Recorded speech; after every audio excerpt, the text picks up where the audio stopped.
All right, here we go, personal honesty. So basically the question is, if a man is not honest with himself, to whom will he tell the truth? It's a very deep question, give it some thought. But basically the idea behind it is that we want to be deeply personally honest with ourselves.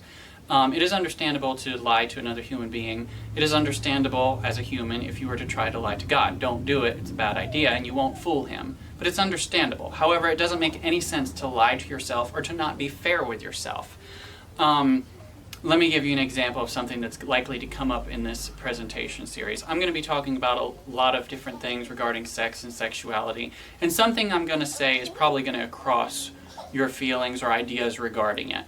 And so you're going to have a tendency to not want to listen to that part of what I'm saying, or to not watch that presentation or that section.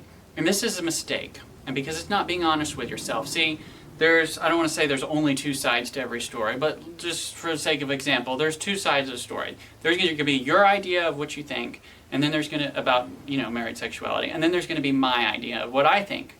And both of us, of course, are subject to be wrong. But the point is there's these two different views, and by only looking at your side, you're not being fair with yourself. You want to make good decisions for your life. How can you do that if you only have part of the story? Or if you're only looking at this little bit of information out here, even though there's a bunch of information over here too? It's not being fair with yourself. And according to Revelation 21:8, if you're not fair with yourself, if you're not honest with yourself in that way, God cannot save you. Revelation 21:8 says that all liars will be cast in the lake of fire and brimstone. Now, I understand that you believe that you're right, obviously, in your ideas, and I believe that I'm right.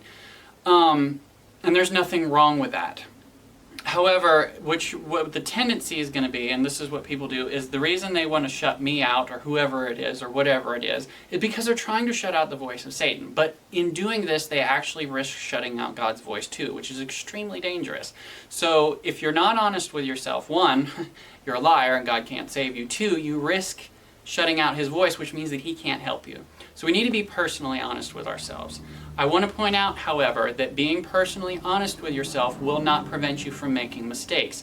Let's say you take something that I say in these presentation series and you apply it to your marriage and you find out that it was a mistake. You shouldn't have done that. However, here's the thing. Even though you made the mistake, as long as you remain personally honest with yourself and thus don't risk shutting out God's voice, God can still reach you. He can still show you that you made a mistake. He can still bring you back. Okay? And you're still being honest with yourself. So you're not in violation of Revelation 21:8 saying that you're a liar.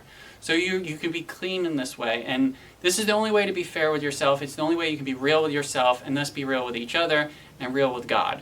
Thank you for watching. We look forward to seeing you in the next presentation.